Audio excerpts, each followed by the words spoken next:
Topic is capital structure. Capital structure क्या होता है? जब हम फंड्स रेज करते हैं तो हमने इन फंड्स को कहाँ से रेज किया है, जो फंड हम यूटिलाइज करते हैं फॉर द बिजनेस को चलाने के लिए, जो भी फंड्स हम जो ऑनर लेकर के आता है या जो फंड्स रेज किए जाते हैं, बोरो किए जाते हैं, that makes the capital structure. It refers to the relative proportion of different sources of long term funds. It is related to the long term funds, कि लॉन्ग टर्म के लिए जो फंड्स लिए जाते हैं उसका क्या डिफरेंट प्रोपोर्शन हो, that makes the capital structure. यानी कैपिटल स्ट्रक्चर में क्या क्या पार्ट्स आ जाते हैं? Owners fund and borrowed funds दोनों मिला करके कैपिटल स्ट्रक्चर बनता है। अब हम देखते हैं कि हमारे पास क्या क्या सोर्सेज होते हैं फंड्स के। जो हमारी लाइबिलिटी साइड पर होती है उस साइड पर हमारे सारे सोर्सेज ऑफ फंड्स होते हैं, और जो असेट साइड होती है वो यूटिलाइजेशन ऑफ फंड्स होता है, ये कहाँ कहाँ हमने फंड्स को यूटिलाइज किया है। तो लाइबिलिटी साइड पर हमारे क्या क्या पार्ट्स होते हैं? Equity share capital, preference share capital, retained borrowed capital, retained earnings and current liabilities. अगर इसमें से करंट लाइबिलिटीज़ को छोड़ दें तो बाकी सारे हमारे लॉन्ग टर्म फंड्स हैं, ये मिल करके हमारा कैपिटल स्ट्रक्चर बनाते हैं। जिसमें से ये तीन आपके जो हैं ऑनर्स फंड हैं, और ये तीनों, ये दोनों, और ये रिटेन्ड अर्निंग, ये आपका ऑनर्स फंड है, और ये आपका बोरोड फंड है, यानी कि डेब्ट है। Equity share capital, preference share capital, retained earnings. Retained earnings क्या होती हैं?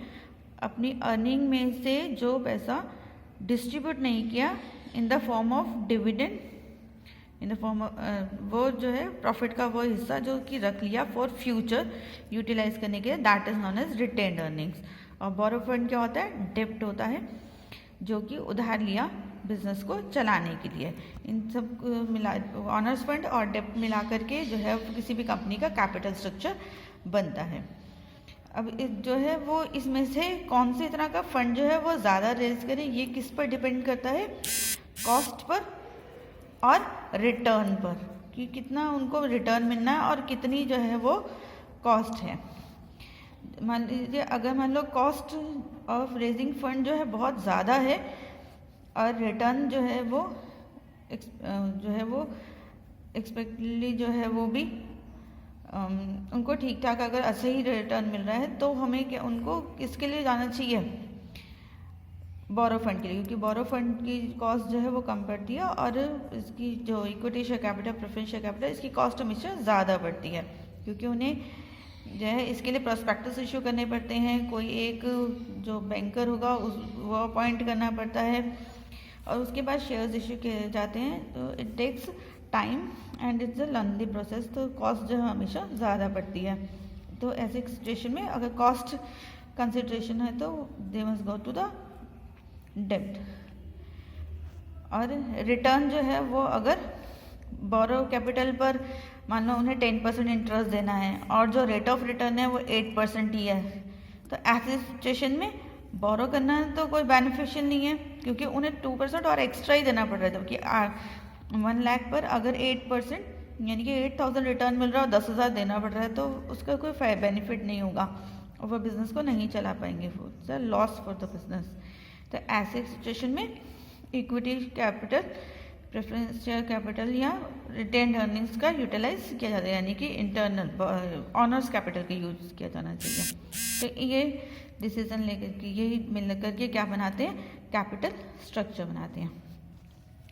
Next point is financial leverage. Financial leverage समझ लेते हैं क्या होता है। It refers to the presence of fixed financial charges, fixed financial charges in the income stream of a business. Business की इनकम में fixed financial charges, financial charges मतलब pay करना है। फिक्स फाइनेंशियल चार्जेस क्या होंगे? ये जो डेब्ट ले रहे हैं बोरोड फंड्स हैं, इस बोरोड फंड्स पर उन्हें क्या पे करना है? इंटरेस्ट पे करना है। ये इंटरेस्ट जो है उन्हें पे करना ही करना है, आइदर प्रॉफिट्स हो या लॉसेस हो।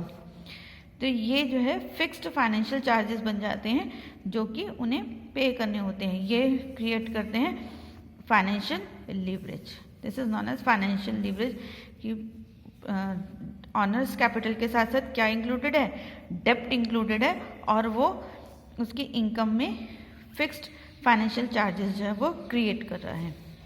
फाइनेंशियल रिस्क, रिस्क क्या होगा फाइनेंस का, अगर ये इंटरेस्ट जो पे करना है ये इंटरेस्ट बहुत ज़्यादा हो और कंपनी इस इंटरेस्ट को बियर करने की सिचुएशन में ना हो। It refers to the risk of not able to cover fixed financial cost. ये जो फिक्स्ड फाइनेंशियल कॉस्ट है, जो इंटरेस्ट बोरोड कैपिटल पर उसे देना ही देना है और उस बोरोड कैपिटल का रिटर्न भी करना है, इस लॉस को, इस सिचुएशन को बियर करने की पोजीशन में नहीं है। उनका the firm is not able to pay the fixed financial cost, तो that is known as financial risk.